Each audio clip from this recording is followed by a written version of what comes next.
All right, well, good morning, everybody, and thank you all for joining us on this beautiful fall day.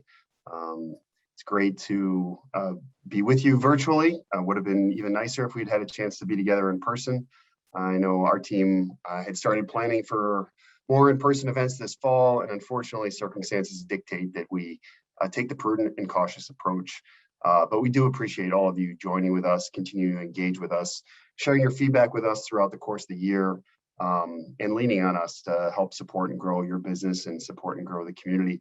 This is every single year one of my favorite events because we have an opportunity to hear leadership lessons from key stakeholders in our community. Individuals that many of you may know, individuals that some of you may not, each of whom is an incredible leader in their own field, whether it's running their institution or growing their business. And each of whom has found unique ways to figure out how to transcend the pressures that we face during the course of our day-to-day lives, during the course of our work and our personal life, to try to improve themselves, improve their business, and improve our community, which is remarkable. You'll have a chance to hear from each of these speakers today, take a few lessons away from each of them over the many years we've been doing this event. I know I have literally a list of over 200 tips that we've received that I've made note of and occasionally circle back to.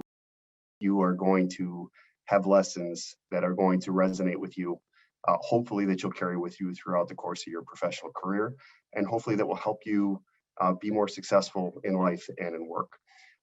This event doesn't happen if it weren't for Frank Squadrito and D'Arcangelo and Company CPAs. They have been our sponsor, our presenting sponsor of this event for as many years as I can remember, every single year helping us to put this event on and bring these incredible leadership lessons to all of you.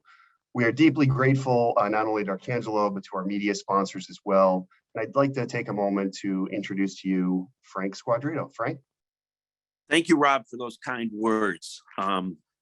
On behalf of my partners and our entire amazing staff of D'Arcangelo and Company, CPAs, with offices, by the way, in Utica, Rome, Oneida, and Syracuse, I again have this pleasure of welcoming you to this amazing, interesting, informative annual CEO event.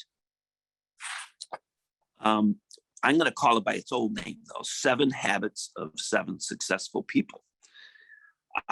Actually, those of you who know me know that it's an oxymoron for me to say, I am Frank Squadrito and I will be brief.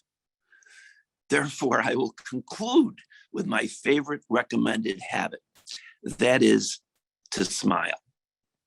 Whatever segment of your day that you are in, whatever aspect of your job that you are performing, whether your day is going well or not, do it with a smile.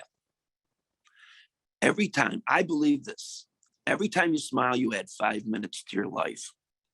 So today, make someone smile. And that's my habit. And who's next? All right, thank you, Frank. Truer words have never been spoken. It is important to remember that life is supposed to be fun and our work is supposed to be rewarding. So thank you again for your continued support, Frank. You and the firm and everything you do for us at Center State CEO. Our next speaker is none other than Stan Linhorst. And for those of you who know Stan, you probably have come across him during the course of your career.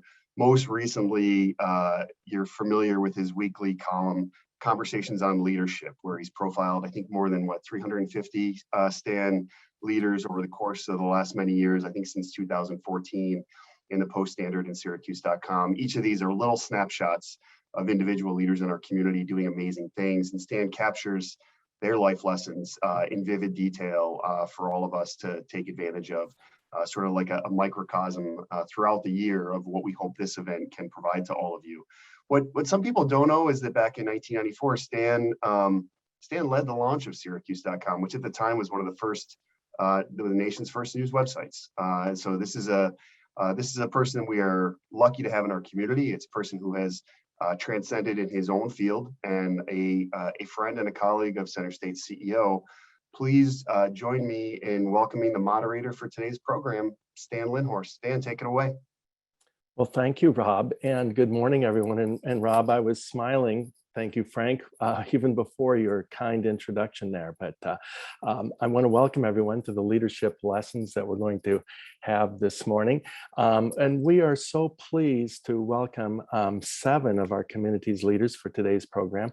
And just so you know, we've asked each of them to share a leadership lesson and describe how they lead.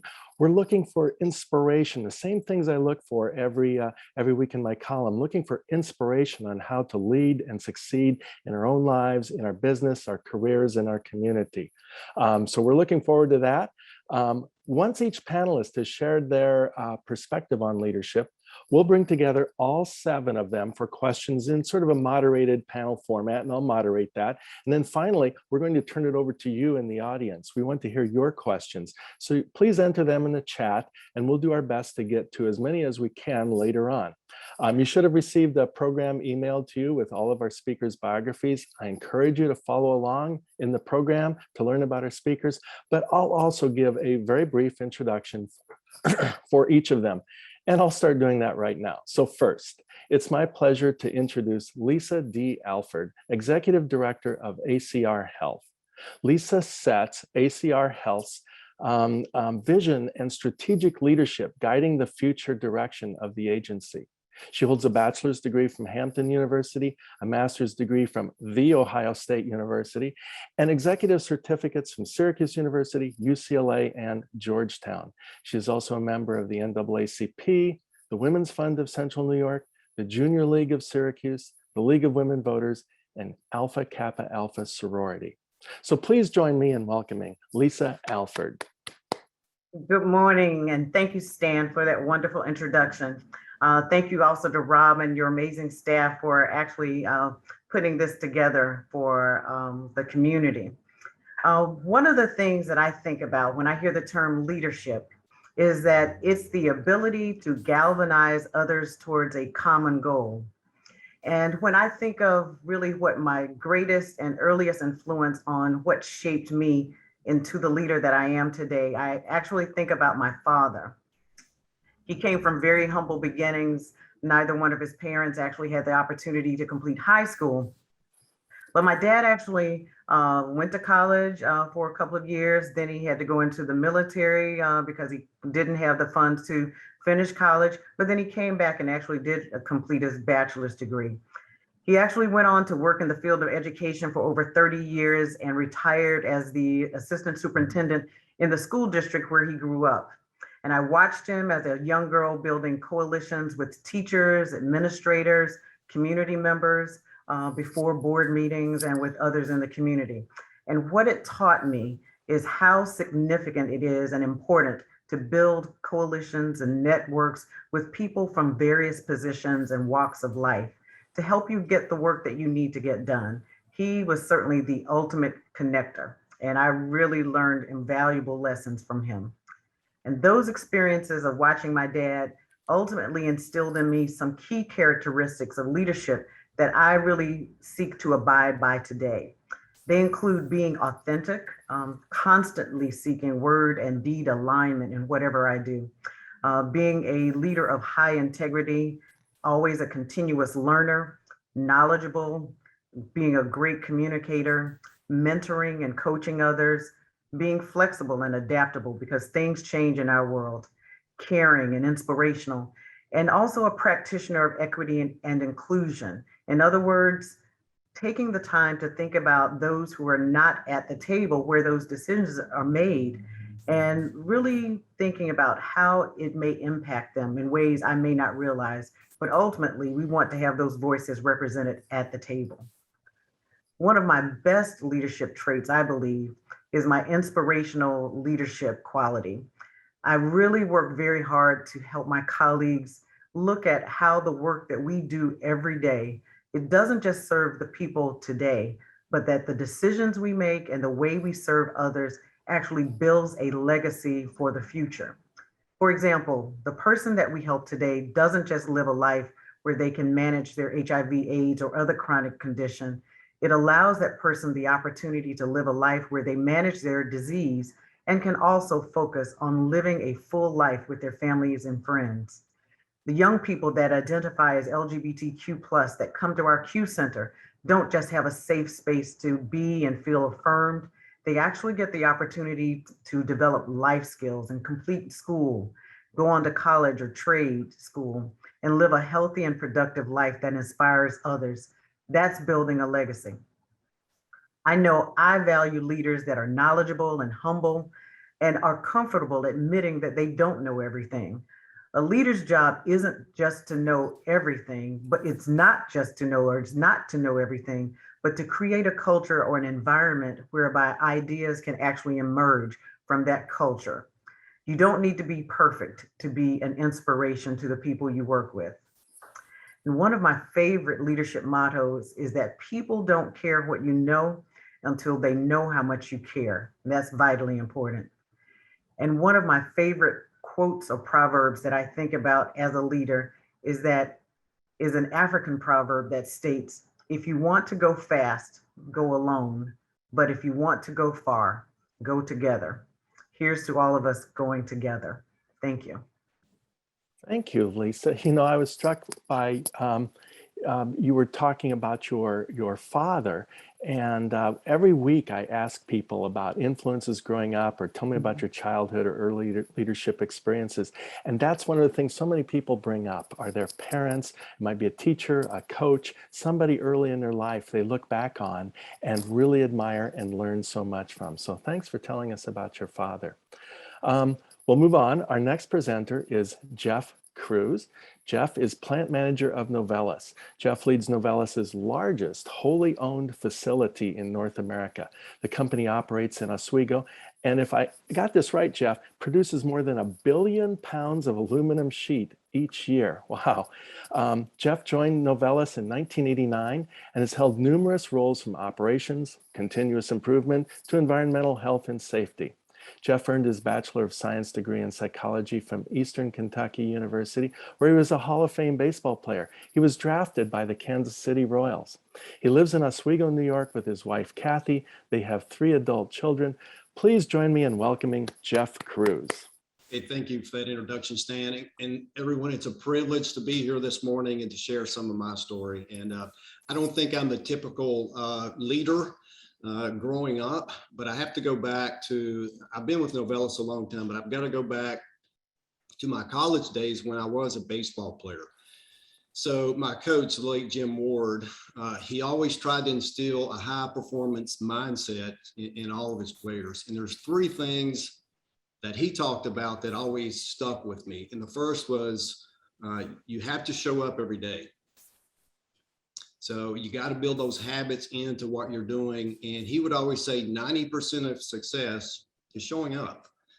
And that was really important. And that's always stayed with me. The second thing he would say is you have to improve every day. You got to get better every day. Tomorrow, you got to be better than you are today. Today, you got to be better than you were yesterday, which to me relates to you got to make things every day purposeful with intention and priority. And the third thing, and this is one I share with my team here all the time, you have to play the next play. What does that mean? Well, if we use a sports analogy, again, a baseball player who has a career batting average of 300, he'll make the Hall of Fame. Those that's not familiar with baseball, 300 represents 30% success rate, meaning you're failing or coming up short 70% of the time. So you have to have a strong mindset and not dwell on the past. You learn from it, but you have to play the next play and look at what's in front of you. So those are the 3 things, and 3 things I've taken early on in my career. And with Novelis, there's 2 important, I guess, overarching principles I use. It's really an internal perspective and an external perspective. Internally, it's really about me and my self-awareness and how people cue things off of me. People are, as a leader, people are watching you. Some will only, our facility here is 1,200 people. Some of our employees will only get 1, maybe 2 touch points with me all year. So I have to be really intentional on how I present myself and I present the company. And I've got to be really comfortable with being uncomfortable, being comfortable with not having all the answers, and building a team around me, a strong team who do have those answers. And that brings me to the external perspective. It's really important for me not only to build my team, but understand and relate to my team and build a high level of trust, especially a high level of trust under pressure. So I've got to be really cognizant of those times when the pressure gets really high for everyone, and to use those as coaching moments or opportunities to encourage people in different ways. And it's the other piece of that is, getting to know people and understand what are their career aspirations, what are their personal aspirations, and really to support their progression through whatever career aspirations they might have. Finally, I think if you ask people, what is Jeff's leadership style? A lot will use the word accountability, or building a culture of accountability. And it really starts, and it goes back again to my baseball days. It's building high expectations, having high expectations for myself, for the team, and for the individuals. And and I model those behaviors. I don't want to do anything or ask someone to do something that I would not do myself. Secondly, with those high expectations, it's really creating those positive, encouraging experiences to get the results that you want, because results don't come by themselves. They don't come with actions. You have to create experiences to really get to the results that you want. And the third, and to me, this is one of the most important things, especially an organization like this, decision-making is very, very important. And it's allowing decision-making to happen at the right level of the organization. That creates velocity, that builds people, that develops people, and it builds that human capacity that you need. That also empowers people to feel like they own it and they're a part of it, and they're a part of that decision making, and they're valued.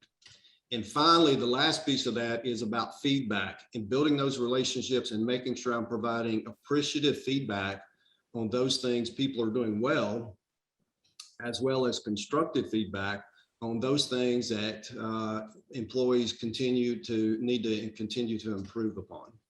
Well, thank you, Jeff. That was very good. I really appreciate that. I was struck by something you said. Lisa touched on it also. And you said not having all the answers. Lisa talked about leaders don't know everything. And I think that's a common theme. So thanks for reminding us about that. We can rely on the people we're leading to give us the answers. Our third presenter today is SUNY Upstate Medical University President, Dr. Mantosh Dewan. Dr. Dewan is a SUNY Distinguished Service Professor. He formerly served as chair of the Department of Psychiatry, director of undergraduate education, and director of residency training, as well as being the interim dean of the College of Medicine. Dr. Dewan is co-editor of 2 books, and he has published 75 papers on brain imaging, the economics of mental health care, psychotherapy, and medical education. He is listed in the Best Doctors in America, and he's a Distinguished Life Fellow of the American Psychiatric Association, among many other awards. Please join me in welcoming Dr. Mantosh Dewan. Thank you, Stan. Again, it's a privilege to be here and to hear from the first 2 speakers who articulated what I kind of believe in, but have no words for, have no formal training in leadership. And basically, I'm an old-fashioned physician, psychiatrist. And frankly, I see the world through that lens, where I see that the person in front of me is the most important. That's my focus. And the whole goal is to work together to make that person better, to make their lives more fulfilling. And that, I think, has sort of got me through everything I do, including the leadership positions that I've held. Interestingly enough, of the 8 or 9 positions I've held, I've applied for only 1. So I can emphasize the value of mentors. They are the ones who sort of promoted me, pushed me, and said, try it. That is one thing that I would recommend. Trying and failing can be fun. It's okay. It's okay taking on a difficult task and doing your very best and being humbled by sometimes succeeding, sometimes not. the fundamental belief that it's the person that's important transcends everything that I do. And so the goal is, how do you make everybody who works for you, with you, better? And when they get better, the organization gets better. And I found that you cannot focus, as we do with patients, and particularly psychiatric patients, on all the things that don't work.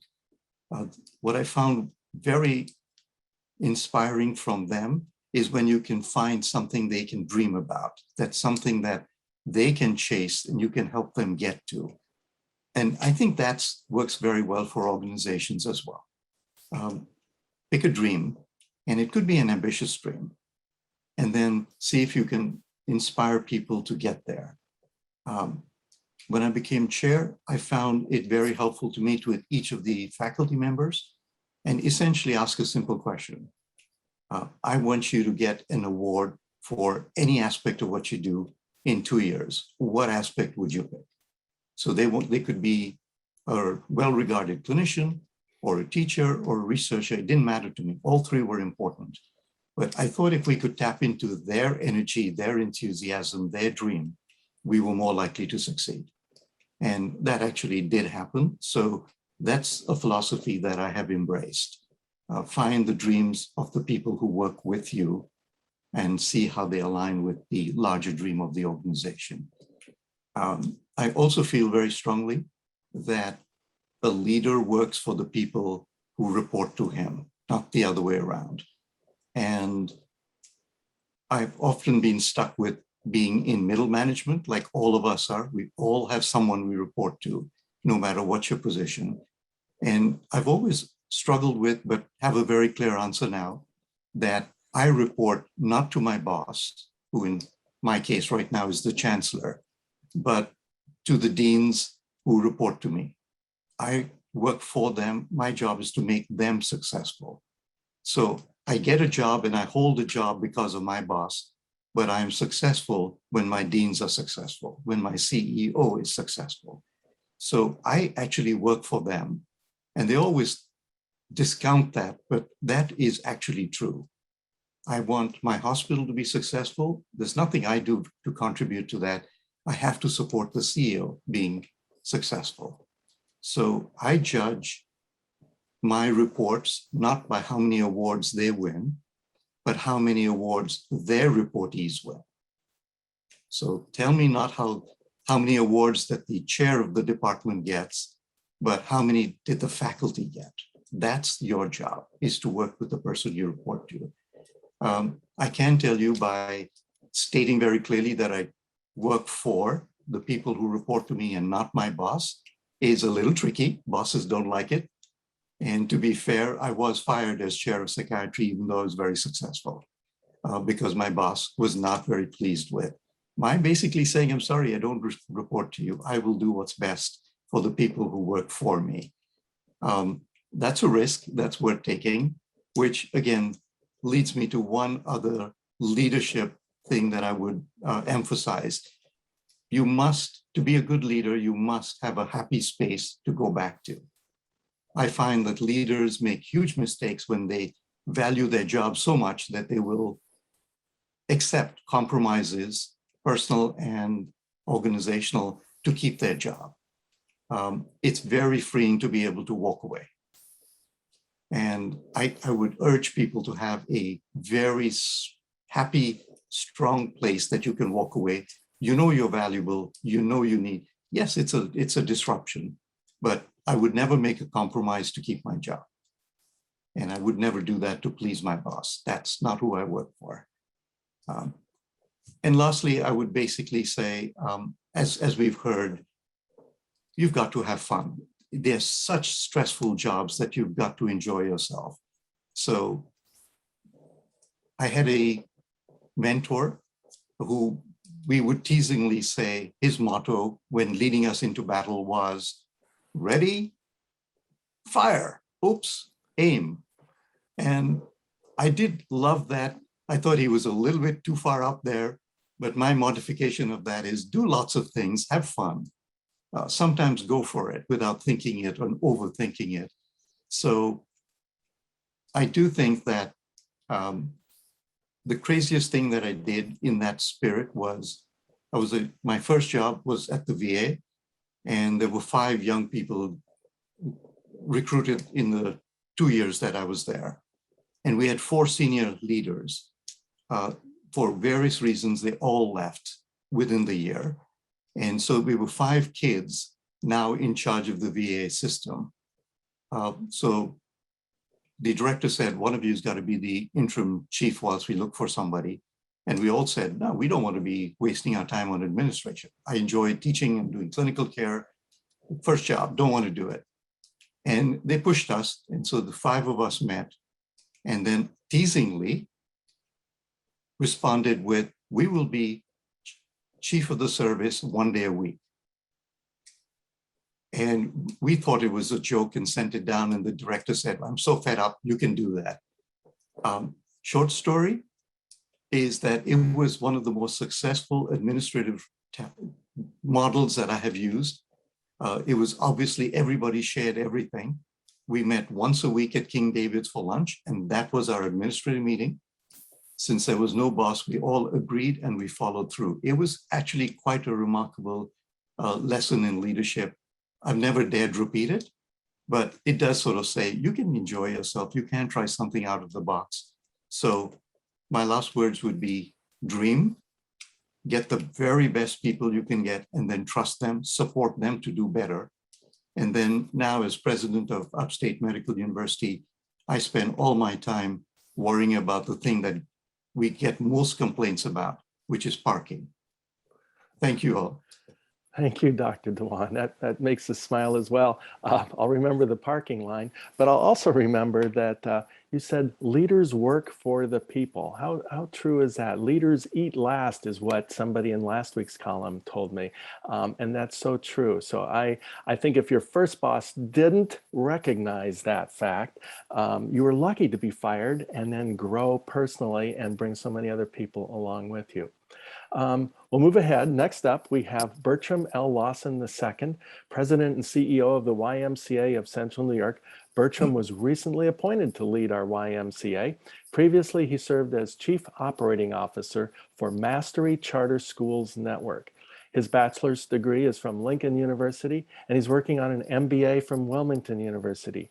He holds multiple YUSA certifications, and he's a graduate of YUSA's Multicultural Executive Development Institute and C-Suite Next Level Coaching Programs. He serves on numerous boards and is a member of Omega Psi Phi fraternity. He is a husband and father of 4 children. Please join me in welcoming Bertram Lawson. Good afternoon, or good morning, I'm sorry. Well, I'm gonna start off because I feel as though there's a theme in regards to staff. So the quote that I wanna elevate right now is, power does not come from the muzzle of a gun, it comes from the will of the people. That quote was authored by a 17-year-old Bertram Lawson in high school.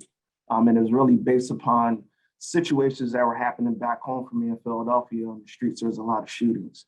And I used that time frame to focus on people and impacting lives. So I would say that the thing that I most resonate when it comes to leadership is staff and culture.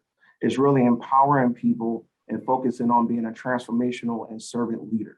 I think as we move up and as we try to grow organizations or advance or do great things, we have to have people centered and focused on what they need and how they get the work done, and also supporting them. The person that I would say is the most influential on me in regards to leadership would be a former president and CEO back in Philadelphia. His name is John Flynn. He's retired now. He's the person that I watched as a young professional, 7 years that he worked for us back then, and saw how he galvanized, how he interacted, how he made sure that he was present amongst the staff team throughout all of the branches in that Philadelphia Y Association. He was present in the community. People knew him, and Philadelphia is a very large city, so it takes a lot to maneuver around that metropolis. But I take from him, and I still work with him as a mentor to understand the importance of staff and culture. I would say the things that I focus on providing, or the things that I would share with you all as the new president and CEO here in Central New York, is I try to provide through my leadership: clarity, direction, space for other voices, value, grace, opportunity, and fun for my staff team. I really think those things are very important to have and to happen. And I ask a lot of questions. If you meet any of my staff, they'll tell you that I ask them a lot of questions. And some of it is for my own learning, but some of it's also to make them think a little bit deeper about their answer or what their answer might have been based upon past experiences. When it comes to leadership, if you don't focus on your staff, an old YMCA professional said, if you don't feed the staff, they'll eat the members. And we are in the business of driving our mission, but focusing on how that engages, elevates, and impacts our members. And our staff are first and foremost when it comes to that. So if we don't feed them, they will eat our members because they're hungry. And we take very much pride in ensuring that staff comes first. It was a lot of conversation on my onboarding since I've been here, and we talked about it on numerous occasions, and will continue to focus on staff engagement, staff focus, staff first. And I know members may say, well, what about us? Well, when my staff feels good, you'll definitely feel that, and you receive the best service possible because they feel valued about the work that they're doing, and that is centered in the YMCA's mission. So I'll pause there and turn it back over to you, Stan. Thank you. Thank you. That was very interesting. I made a note of what you said about questions. Leaders ask a lot of questions. It shows respect of their staff. It shows that leaders are relying on them. It helps people to think a lot deeper than just, even if the leader knows all the answers, probably not. It shows them that they should be thinking on their own and they can come up with new solutions as well. So thank you very much for that. Next up, we have Kristen Mannion. Kristen is founder and president of the Alvina Group, a technology consulting and software product development company here in Syracuse. Before starting the Alvina Group, Kristen worked for a large multinational corporation in various roles in IT and commercial operations. Kristen graduated from the University of Notre Dame with a degree in business administration and information technology management. She is also certified as a Lean Six Sigma Green Belt and a Salesforce.com administrator. Please join me in welcoming Kristen Mannion. Hey, thanks so much, Stan, for that kind introduction. I'll also just echo the thanks to the CEO team for having me today. It's a real honor to be here among such esteemed panelists. So there's been so many good lessons already. It's hard to follow such good leaders. Thinking about authenticity, courage, putting people first. And so choosing my own and just choosing one was pretty tough. So I came around to the thing that has really been an arc through my whole career. And I've really always focused on disruptive kind of digital transformation. And so in order to do well in such ambiguous environments, when you're trying to really change the way people work, I think one of the most important lessons I've learned is that you really have to define your own success. And a kind of pithy way that I keep that in my mind is I just say, winners keep score. And that might be a little bit reductive, but in business and entrepreneurship, it's not really like baseball, for example, like Jeff was talking about, where you have your batting average and you have your runs scored and you know whether or not you're kind of winning or losing at any given time. In business, right, if you want excellence, you really have to consistently measure it so that you can promote positive change and motivate people. And leaders have to decide what excellence looks like. So that, in my opinion, should be a collaborative process, absolutely. But really the buck stops with the person who's going to put it on paper and hold themselves to a standard. So convincing and influencing people who have a lot of layers, whether they're your direct employees, teammates, customers, whoever it might be, that's hard work. But they really value consistency, and most employees really value knowing where they stand. Nobody wants to be the guy that gets fired and is shocked that to find out he was doing a bad job. So for me, that's really kind of defining, whether you call them metrics or goals. It's really kind of defining what winning looks like for you, for your employees, and for your company. So some first layer examples that you guys are all probably familiar with, right? Doctors are really often measured on how many patients they see. Sales teams are looking at quarterly goals or monthly goals. In startup world, we often are looking at how much venture capital funding somebody is getting, or how many rounds of venture capital funding they can get. If you're an engineer, you might be measured on how quickly you can produce features or how many features you can build into a product. But those aren't always the most important metrics, right? They're kind of the easy ones, the obvious ones. But how many apps do you have on your phone that you never look at, or features within an app that you've never even used? In the VC world, I don't know if you guys are tracking what's going on with Theranos. They're a really famous company now out of San Francisco.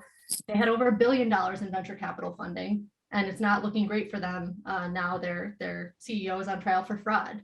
So that can be a misleading metric.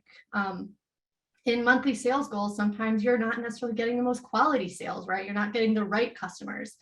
And I think doctors would probably be the first people to tell you that they don't love being measured on how many patients they can see in a day. So it's really up to you as a leader to kind of dig to that next level of what are the things that really define success and define winning for your organization. Is it about, customer referrals? Is it about getting to the next level for something? A really kind of poignant example for me was nursing homes are often really measured on, for example, how secure they can keep their patients. And security metrics are, how many falls people are taking, how quickly you're responding to incidents. But what about quality of life metrics, right? What about happiness of your patients? And especially for end of life care, that can be a really important, and is sort of the most meaningful, I think, thing that nursing homes provide. For me as a manager, being a really good employer is something that I, is part of kind of my values, is part of why I started the company. So I really am always looking at employee satisfaction and development, not only how many people I can retain, but also how many people I promote. As Dr. Dewan mentioned already, right? I don't necessarily look at my own success by how well I'm doing, but really how many times can I promote someone to grow their role because they are achieving and growing, and they want to work hard and do more. And that's, I think, a really good indicator, not only of their professional success, but also of how your business is doing overall and whether or not your business is growing. I also look at whether or not my employees are taking vacation, not because I don't want to pay them out at the end of the year, but because I want to make sure that they're also living a well-rounded lifestyle and that they're not going to be burned out. I have some employees who really have active hobbies, and getting involved in those and understanding what they are. So their commitments outside of work are part of what I'm asking them about and what I'm measuring kind of in their holistic success. Are they running a triathlon, or do you maybe have the next threat level midnight being kind of written on the side by the next Michael Scott in your office? And then I have my own definition of success as well around, for me, showing up for my family and friends. And that's how I measure whether or not I'm also doing well outside of work. So I would just say all those examples to challenge you to really think about what are you keeping track of? How are you keeping score in your own life and in your business? What are your indicators for success? And have you really interrogated them? Not just the metrics that your board or your boss gave you and said, this is how I'm going to tell you whether or not you're being successful, but holistically. And how often are you checking in on them? We can all set New Year's resolutions, but if you're not looking again until July, you might not actually be making any strides toward meeting those goals. And are they always honest? The one thing that I see a lot with new companies and with clients is that they're always winning, right? They've only set metrics that show them good numbers. And that feels really great in the moment, but if that's the way your boss is looking or you're looking, I would just say be skeptical, because if you can't find anywhere to do better, probably means you're not measuring the right things. So think about it, find out what your scores look like, because winners really do keep score. Thank you all very much for sharing your time with me. Thank you, Kristen. I was struck, I took a couple notes about measurement. That was a theme throughout, that leaders measure results. It holds people accountable. It holds them accountable. But the key thing I took away is that you have to measure what is important. It's not just the numbers. It tells you what's going on in your company and how people are building themselves as well. So thank you, Kristen. We'll move on to our next presenter. He is NUAIR CEO Ken Stewart. Ken joined NUAIR in 2020 and is responsible for setting the organization's vision and product strategy. He is an experienced industry veteran. Before joining NUAIR, he served as a CEO of Aeros, a GE aviation company. He's also served as an executive with several venture capital and private equity-backed companies that are commercializing and scaling pre-revenue startups and transforming organizations for growth. Please join me in welcoming Ken Stewart. I feel like I'm going to use one of Jeff's baseball topics here today, and I feel like I had the setup team right before me here with Kristen talking about venture capital and private equity, having spent most of my career there, and then Jeff, you putting up the comfortable with the uncomfortable. That's going to probably be my theme today. And I don't know which position you played, whether you were the reliever or the starter, but I feel like you're the setup man today. So thank you for that. So just want to cover a couple of beliefs, kind of foundational beliefs that I take with me pretty much everywhere, probably in every meeting. The first one really is noble intent. Choose to believe that another's behavior and actions really come from a place of goodness. That just because somebody thinks differently than you doesn't necessarily they're countering what you're believing in, that you really have to take with what they say is that they're really with the best intent. One of the other tenets I have is no good sailors are born of smooth seas. We all need a few good tempests occasionally really to test our mettle. And I think many of us, I think Jeff made the comment about 70% of your failures results in a 300 batting average is really, a Hall of Fame piece. We're probably all here today on this panel because we've got scars on our back going through those tempests and really, earning our medal, so to speak. The third one I have is, really understanding that somebody you're interacting with is fighting a battle you don't know about. There's always something going on behind the scenes in people's people's personal lives that you're just not aware of. And so you really have to have empathy towards people when you engage with them and really kind of understand that they may not be having the best day of their life. And so really take that all in stride. And this fourth one, I'll say, has really been probably an undercurrent for years, but in the last probably 12 months, the personal journey that I've been through has really brought this one to the surface. And that is, being uncomfortable or being comfortable with the uncomfortable. And that's also, if you've read the book by David Goggins, who's a former Navy SEAL, it's a great book to read. I kind of got the quote from there, but really applied it in a different way. I really took that and said, what does that really apply to me in my day-to-day activity? And when I look back, and if you bear with me, I'm going to share a little of my personal journey over the last 6 months, 8 months before my move here to Cazenovia. But really an interesting time. And I think many of you will be able to relate to this. But if you think about, what does comfortable with the uncomfortable mean? Going through COVID, going through some of the political divisiveness that we all have within our own families, like sitting down at the table is kind of uncomfortable, but you kind of got to work your way through. You got to get comfortable with it. Going to stores today, whether you believe in masks or vaccine or not, both sides of us are all kind of uncomfortable today. But when I think back over the past 12, 18 months, when COVID first hit, I was actually in Southeast Asia. I just spent 2 weeks in South Korea and 2 weeks in Singapore. And all this news started coming out. And I was like, well, it looks like I really need to get home. So tried to get a flight out, got home, had to spend 14 days in quarantine. Very fortunate that I didn't have COVID. But the next piece was I had to move all my employees out of an office to begin telecommuting. I'm sure many of you had to go through very similar pieces. And how do you bring 58 people to move from a single location to multiple locations, remote working, without interrupting the business? So, everybody had to get comfortable with the uncomfortable, all working from home. And I'm sure many of you have experienced now babies crying, dogs barking, and all those things that we've learned to just accept as normal now with Zoom because it's just a part of our everyday life. And so all these things continue to add to, let's just get comfortable with the uncomfortable. So the interesting thing about working from home, so for myself, for the 20 plus years that I've been married, I spent about 250 to 300 days on the road. Well, working from home meant that my wife and I had to get reacquainted in a small 1,400 square foot home and spend 24/7 with each other over the next, 12, 18 months. Fortunately, that's worked out really well. We've gotten reacquainted to the better, probably better for me than for her. But that was another piece that was very uncomfortable at first because we kind of had our own lives. My family wasn't used to having me around the house 24/7. So yet another adjustment in what is being comfortable with the uncomfortable. During this whole process, the parent company that acquired my company had then decided they were no longer going to fund the company. We were probably 13 months from break even, but they decided to turn off the cash and said, you need to find an acquirer or we're shuttering the business. And long story short, many tries did not lead to a successful exit, so they shuttered the business. So had to find jobs for 58 people during the pandemic. After that, when I took the role here in NUAIR, we had to pack up and relocate to the area. So looking for a house during a pandemic. You know, I've never looked for a house via Zoom, made an offer on a house via Zoom, but again, getting comfortable with the uncomfortable. Then lo and behold, through all this process, about 4 weeks before I was supposed to move, I got to go to the emergency room.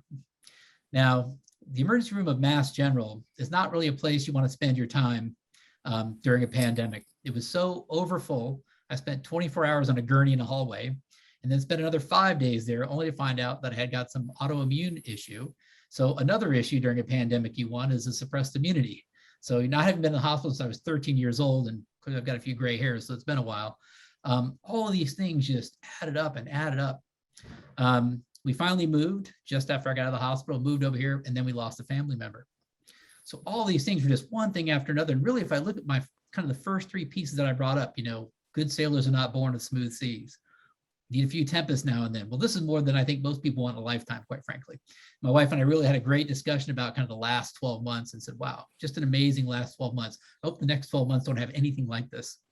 But about all these things, you know, really just reinforced this, how do we get comfortable with the uncomfortable? We still see it every day when you walk into stores and, you know, if you're not wearing a mask or somebody is, you get the same feeling of, you know, what's that comfort level that you have to get when you have a meeting and you have customers come in from out of state.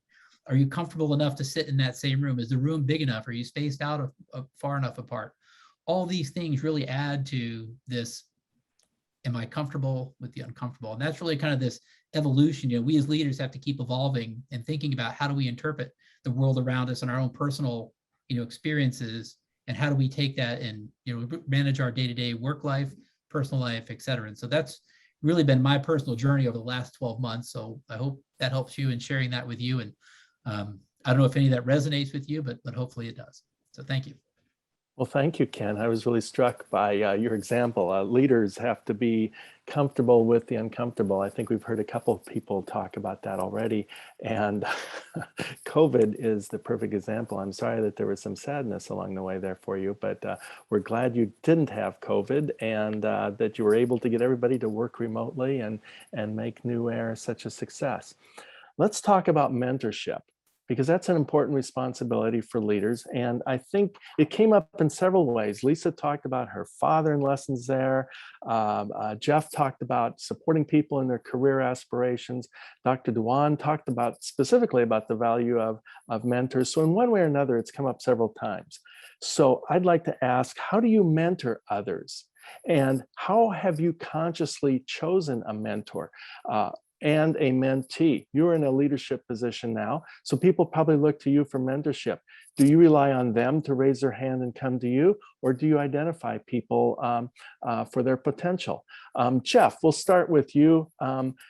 Tell us how you mentor, how you choose mentees, and what that process is like. And we'll, just to repeat, we'll ask each of you to talk briefly, and I'll just go around the panel here in the same order you started, okay?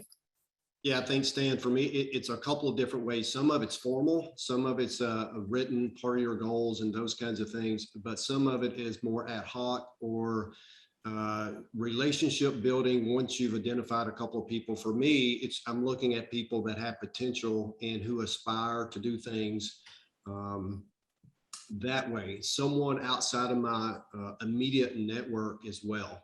For example, today, I mean, I've had the privilege of working in other states, other countries, and still today I have a network of people in Europe and Asia and South America. I will also have other people within the organization who will contact me and ask if I will mentor one of their employees as well. So it's a combination ways of doing it. Some of it's much more formal than others.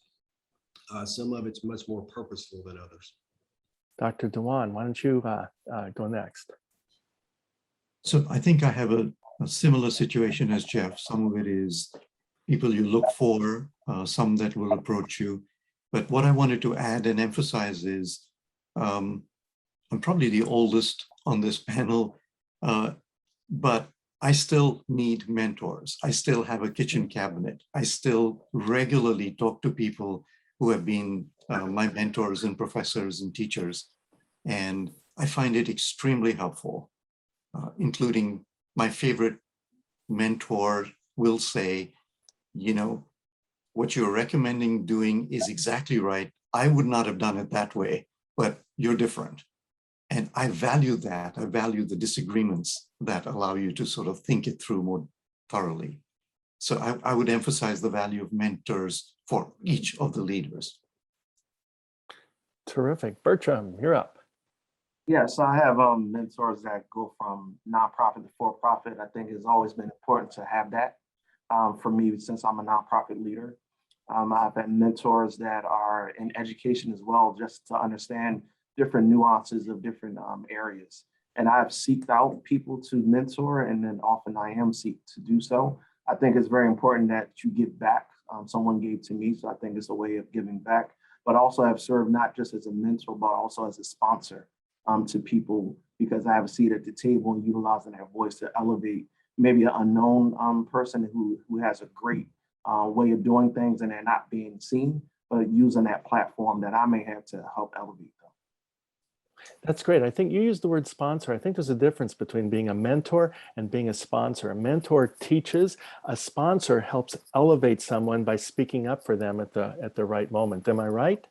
Absolutely, absolutely. All right, Kristen, we'll move on to you. How do you mentor? How do you choose mentees?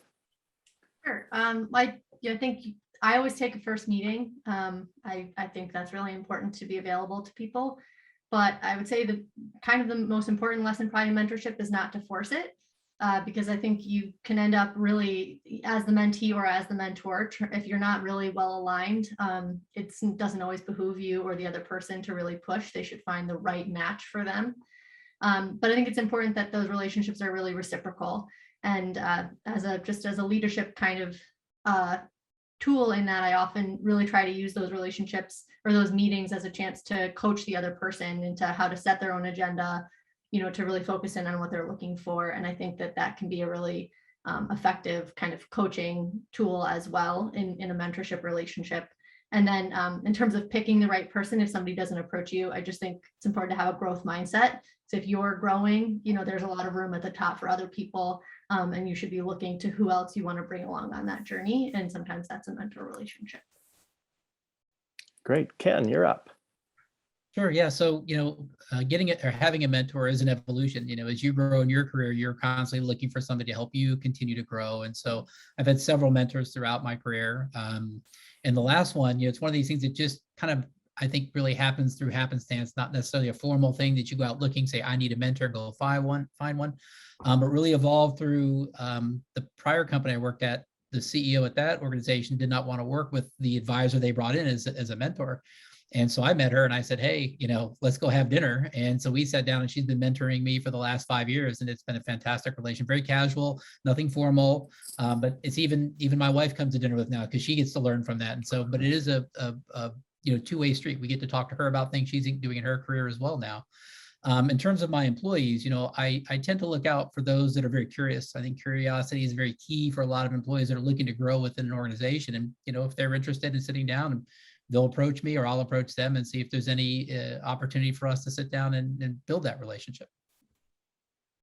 Terrific. Lisa, why don't you wrap up this part of the questioning? I would just add that I certainly have been mentored and continue to be mentored by persons and have also served as a mentor. And I would say that I have professional as well as personal mentors, because many times, the persons that can support me professionally may not be the persons that I would necessarily choose for other areas. And I think it's also been very interesting in my life. Some of the people that I have mentored in the past have now become mentors to me in other parts of my life. They've got knowledge and skill sets that I may not know. And so it's been interesting to have that turn of events where the mentor has become the mentee in certain instances. Well, terrific. I have another question, and it's one I ask every week of the people I interview for my column. And Dr. Dewan, I'm going to start with you, and then anyone else can jump in if you'd like to after he finishes up. But I like to ask about, or I like to say, tell me about a time your leadership was tested. And the reason I ask that is that, you know, we can all learn from each other about how they met the test and how they reacted to it and how they overcame a challenge. So tell us about a time your leadership was tested and how you handled it. In some strange ways, it gets tested every day. COVID has been devastating. And, you know, I think the challenges of getting people to feel safe in a COVID environment has been enormously difficult. We've made very many steps that I think some were well received, some were poorly received. But we did a lot of things that you had to sort of do in the unknown. For example, very early on, we didn't have enough PPE. We heard from hospitals in New York City that there were not enough masks. And I committed to never being short of masks. So I think Rob Simpson's on the call. I sort of called him at one point because there were people in China who were promising to sell us masks that we desperately needed, but we had no way to verify whether they were legitimate or not, as you know. So in fact, I did send in about $750,000 worth of money, wire transferred to names and addresses without any knowledge of who they were. I still haven't received anything from one of those, so I'm still out $250,000. You do things because it seems right at the moment, and right now I feel pretty stupid about having done it, but retrospect, I still would do it. So I think the challenges are enormous, particularly when there's no map to follow. And my thinking at that time was, you just need to do a lot of things and hope that some succeed. So I would say my last role, I served as Chief Operating Officer, working with a founder CEO.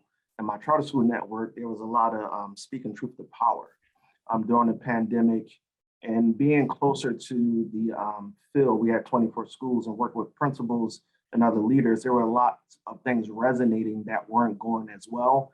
And our the CEO and founder wasn't actually hearing the team of what needed to happen. He wasn't very open. And as the Chief Operating Officer, I felt as though it was my role to step up in that space. But the challenging part was I was new to the organization. Most of those people in the senior leadership team had been there 10 years plus. I was only a year and a half in, but speaking truth to power, I'm in a new role, in a new place where I didn't have that political safety. Was I think I would lend to saying that was challenging to my leadership. Great. I think that idea, when you're facing a test, do what you think is right, try things. Don't be sort of stuck like a deer in the headlights, afraid to try something, but always fall back on what you think is the right thing to do. I hope I summarized that properly. I'd like to ask, Jeff, I'd like to ask you a question.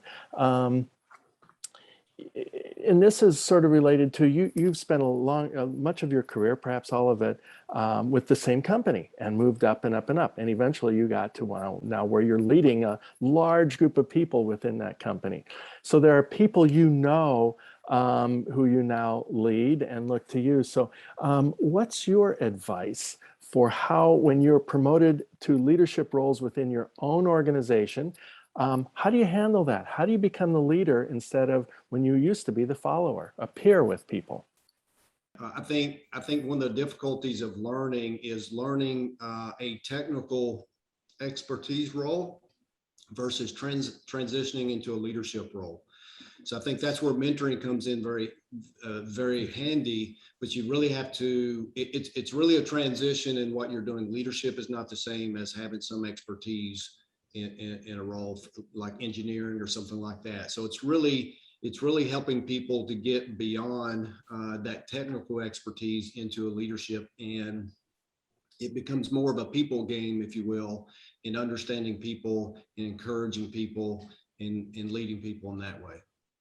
Next, I would like to, I guess, ask Kristen, what's your advice for, especially for people in the audience or for any of us who would like to start our own business? We might be working for a large company, or we have some role now, but we want to become an entrepreneur, start a business. Walk us through what you think somebody should be doing or thinking about to start a business and become an entrepreneur. Sure, no pressure, right? Yeah, there's not really one way to do it, so I'll just start with that. Good answer. But I think there are a few things that generally kind of coincide with success, at least statistically. So starting something on the side while you have a full-time job is often a really good way to go. It lowers the risk a little bit so you can try things out, because you're definitely not going to get it right on your first pass. When I started my business, I actually thought we were going to be an MEP engineering company. And that's very, very far from where we are now. So I'd say, starting something on the side so you can really learn as you go, and lower your own personal risk is really great. But I think the second part of that is really having courage and knowing that at some point, if you really want to be serious about it, you have to figure out how to allocate more time to it. And you can't just be losing sleep at night to try to make that work. You kind of have to have the courage to make the jump and do it in a big way. So being really in tune with when you think that right time is, and doing your best to prepare for it will allow you, I think, to breathe a little bit easier when you start that business and not be quite so stressed out, although it is a very stressful time. So there are lots of different ways. The last thing I will say, probably that's unique to something that I've learned, is that really defining your product is important, especially if you're a services company. So a lot of people will start something on the side. They're starting in a coaching business, they're starting professional services business of some kind, consulting, whatever it might be. And I see a lot of those folks who just say, well, I want to be a coach. And so you start to coach on the side and you can help people. But if you don't really have kind of a list, right? Like think about your Amazon shopping cart where you've defined what those services or what the product looks like and how you're going to price it, you'll really never be able to scale that business beyond your own time. And I think that since a lot of people do start services businesses, especially on the, like as a side hustle, it's easy to price out a widget. It's harder to price out your time and kind of what you're offering. So I would just say be really, really thoughtful and considerate about that if you're starting a new business. Can I ask you a quick follow-up on that? Is there, and there may not be an answer to this, but is there a turning point where when you're working for a company and you've had this side hustle on the side and you've been doing lots of work to do something, how do you know when that turning point becomes so that it's no longer just a hobby, but something that you want to turn into a business? You leave your job and you start it. Yeah, I think the first is making sure that you love it. Right? Some people think that they'll really love it and they start it on the side and they realize, oh geez, I am just wasting all this time and it's really a drag. So I think that's a really good way to test it. If you find you do it for a couple months and you love it, you know that you want to get to that inflection point. You want to make that your full-time thing. That's something you have to be paying attention to as opposed to a slog. And it's a lot easier to stop slogging if it's just something on the side as opposed to if it's your full-time job. And then I think everyone's inflection point is different. I guess for me, I'll say I didn't follow my own advice. I outright quit my job and started this company. So I don't necessarily know how it feels, but from other entrepreneurs that I talk to, right, it's when your outside work kind of becomes overwhelming, but you still love it, that's usually about the time where you start to think about what's my plan to break away from my day job and really pursue this passion. Thank you. Ken, I'll ask this next question of you. And again, anybody who would like to address it can jump in when you're done. But I'd like to talk about how you coordinate multiple partners. I mean, everybody does this. You have customers, employees, vendors, all sorts of governmental agencies probably. In your case, you've got a wide bunch of people to coordinate toward what is a common goal, even if they have competing missions or individual goals themselves. So how do you coordinate through NUAIR this wide spectrum of companies or individuals or people? It's a very delicate balancing act. I tell people we're not spinning plates, but we're juggling chainsaws and eggs and apples and oranges. It is a unique place. I mean, in any given week, for example, the past week, we've had engagement with our state representatives, local representatives, but also working with FAA, FCC. So we're at all levels of government. At the same time, we're working with private sector, public sector. We're working with funds to create VC funds. So it is a delicate balance. But I think it's really hiring the right people and getting the right people to help, as a team to really support those initiatives and putting the right people in the right place. And, as you do that, you obviously find gaps as you go along. And you say, how do I solve those gaps? And, you go out and find good talent that that you can put in those holes. And, we tend to look to hire people that are, smarter than us. So find the people that are smarter than you, put them in the right place, that understand what to do. And manage it. And then, the right tools, there are simple little things, sometimes you're too big for a spreadsheet, so get a CRM tool, but don't let your life depend on the tool. Just make sure the tool supports the objectives of the teams. But it's really about the people you put in place that can manage those relationships.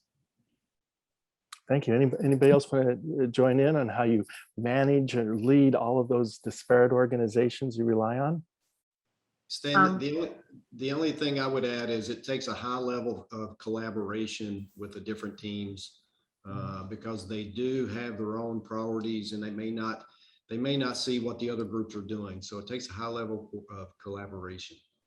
I would also add to that. I think that when you have these multiple partnerships and entities that you work with, that's why it's so important to have teams that are so diverse. Because when I look at people to be part of teams I work with, I'm looking for value adds, not necessarily value fits. You had mentioned diversity a little earlier when you gave your presentation as well. And I'd like to maybe talk to you about that if that's okay. I remember Gwen Weber-McLeod, a leadership consultant, told me about being the unexpected leader. And she was talking about gender and race, and of course, many other things that enter into it as well. But I'm wondering if you can talk about how you moved up in the organization in what was probably pretty much a white environment, certainly with other people who didn't look at all like you. So do you have advice for a person of color to move up, or what those of us who are not a person of color can do to help, recognize and promote diversity in other people? Yes. I would add that I actually come from a different field. My master's degree from The Ohio State University is actually in audiology. So I'm a person that's moved through various arenas, coming from a more of a allied health field to one of human services. As you mentioned, obviously I'm a woman of color, and in many positions I've been the first, the only. And what I realized is that I have to certainly be comfortable being uncomfortable. I know I represent the voices of persons who may not be at those tables. I also realized that my help getting to those places and spaces may not always look like me. So I'm comfortable moving in different arenas and having very intentional conversations with persons about what those experiences look like. I also think that's why it's so important when I do mentor. There's some things that I bring based on my experience that other mentors may not have experienced that they can share, especially with leaders of color. So I do think that's so important. Women leaders as well. There are experiences that I've had as a woman leader that other persons may not have had. And so I think, you look for ways in which you can develop your skills. You look for ways to network, always keeping in mind that, as I said, you have mentors and coaches that may look like you, but maybe not. And sometimes you have to build upon the experiences of others, but just be very intentional about that. This one comes from Barbara. She asks, how do you deter the silos that develop between work groups or departments when a company moves to a remote model for its employees? And I would just add, I don't think silos are unique to a virtual environment.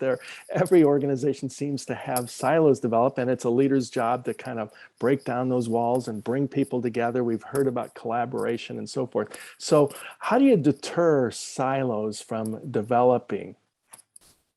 Who wants to go first on that? It's in any organization. Maybe go ahead, Ken. Yeah, sure. I'll jump in there. So, we had to go through this with our organization when we all went telecommuting early last year. And I think the quickest thing we started putting in place was bi-weekly all hands to get everybody together. We had happy hours, kind of ad hoc happy hours.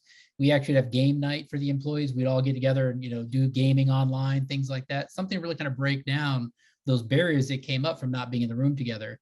I think the biggest challenge is kind of the point being made here is that you lose that kind of talk around the water cooler, so to speak, of how do you exchange information amongst people that may not be in the same groups.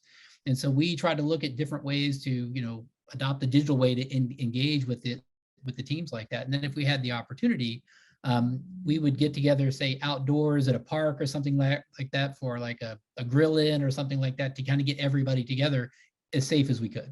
So there was all these little ways that we looked to still get that engagement. And it was a little bit bumpy at first, but over time people started really showing up. And I was quite impressed by the fact that we started like maybe 2 or 3 people would show up. And then over time we'd find out that there were only 2 or 3 people not showing up and they were upset that that they didn't get to make it because they had something else going on. So those little things can go a long way to help, keeping cohesion amongst your team. What I would add to that is when we think about what in our case of business, what we're trying to achieve, there's the what, but there's also the how. So how do you achieve something? In our organization, we have what we call cultural beliefs.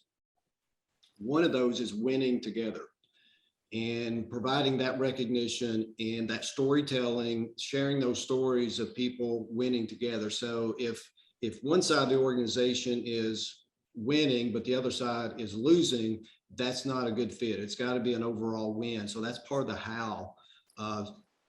So we try to instill that across the organization to win together, regardless of what part of the organization you're with. I would add to that and state that it's very intentional. It's an expectation of mine. Silos are a pet peeve. I expect our staff to be cross-functional. I inspect that. I expect them to have dialogue. I ask questions in regards to who else have you brought to the table to have this conversation before we implement a policy, procedure, or a new program or service. It is part of the way that I lead. And that's before the pandemic. That's current, obviously, but it doesn't matter to me whether we are in person or remote. My expectation is that we're cross-functional and we have no silos because our members don't identify us in that way. They don't see us as you work in this department versus this department. You just work for the why. And everything that we do has a cross-functional perspective. Terrific. Here's a question that came in from Michelle. She asks, how do you manage diverse leadership styles among your management and leadership team? So we all are surrounded by people who have different styles. How do you deal with that? You have your team of people helping you lead the organization. How do you deal with their different styles? Who would like to tackle that question? I'll take that. Go, Lisa. One of the things that I think a master leader has to acquire the skills. It may not be the normal way that you would manage or lead, but you've got different people and they require leadership that is different. Not everyone responds the same way. Some people need much more of a structured leadership model. Other persons are, they get the mission, vision, they need less direction and, they're off. They just need periodic check-in. So I think a master leader is one that can really identify what the different people on your team need and understand when to apply what and when. So I think that's something that really develops over time, but I think master leaders have the ability to do that. And obviously you may have to be more intentional about persons whose styles are different from yours because you have your own sweet spot of leadership, but you may have to be a bit more intentional about persons whose styles require something different from yours. But I think that's something that you do have to be intentional about. I like that phrase about a sweet spot. We all have our own sweet spot related to leadership or any endeavor we're in, and recognizing that can help us be stronger in that as well. Here's a question from Marissa. I think it's related to what I asked about earlier, and Lisa, you answered, but I'll expect others to answer also. How do you help your team and organization define diversity? So in other words, creating the culture of diversity and what your organization should look like through the entire organization. Who would like to handle that? I'll start. I think when you talk about DEI, I think people have to think about it a little more, that there's several layers to diversity. You have the layer that you can see, you have the layer how people learn, and you have the layer of just how people, their personalities. So you're already working in an organization that has diversity. You're already having to identify and service people and elevate people and listen to them, but also ensuring that they get what they need to get their job done. So it's already happening.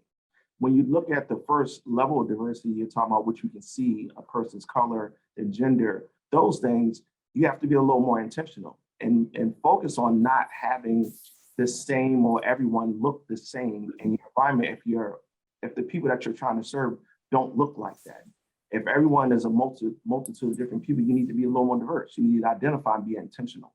And some of that takes the will to do it and the courage to do it and stand out to make sure that you're leading in an aspect that you're elevating all people to give them opportunity. But you're already serving and working in diverse environments already. You're just not, some people just may not be looking at it that way. So you may not actually recognize the diversity, and that can be a problem, because if you're not recognizing diversity, you may not be supporting it or encouraging it. Is that right? Absolutely. It goes back to the question I think Lisa just answered from the other person in the audience. I have a question for you, Kristen, and this may be our last question. I'm not sure. We're getting close to the end of our program. But, you know, just like I think Dr. Dewan was mistaken, he's not the oldest person in this. I am, clearly. And I will jump to a conclusion, but I think you're probably the youngest person in this and already an experienced leader. So tell us, especially for people in the audience who are taking on leadership roles, what do you wish you had known about being a leader, about running an organization, and how did that develop? How did you consciously decide to learn about becoming a leader, and what did it take? So I got my start actually working for, first I started working for Upstate on their EHR program many years ago. And then I transitioned from there to General Electric, which I think, Ken, I saw in your bio as well. And I actually got really lucky because GE is a very much a leadership oriented company. So I think early on in my career, I got introduced to a lot of habits of leadership that I didn't realize were habits of leadership. And it really wasn't until I left GE that I realized that they had kind of institutionalized some things that really helped grow people. And, you know, as a young entrepreneur, I maybe was different than other entrepreneurs because so much of those habits were part of my ethos at that point in my career. So I would just say, you know, develop the habits that build leadership while you're doing something new and exciting. Because, you know, if you're not paying attention to those, kind of going back to what I was saying about keeping score of different things, if you don't have leadership metrics for yourself, if you're not stretching to try to fill those, if you're not creating them and saying, you know, how successful am I being as a leader, you're probably not exercising those muscles.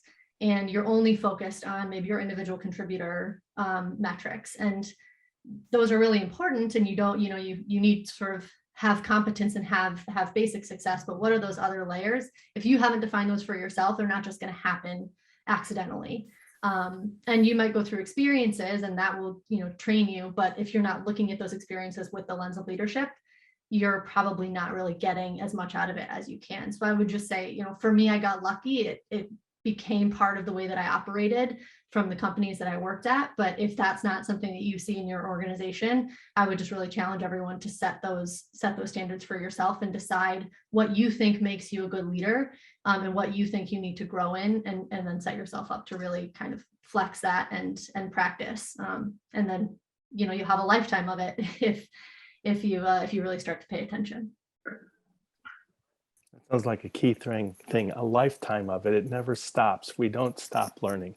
Well, I think we can begin to wrap up. And, you know, I've interviewed more than 350, as Rob said, more than 350 Central New York executives and leaders for my column.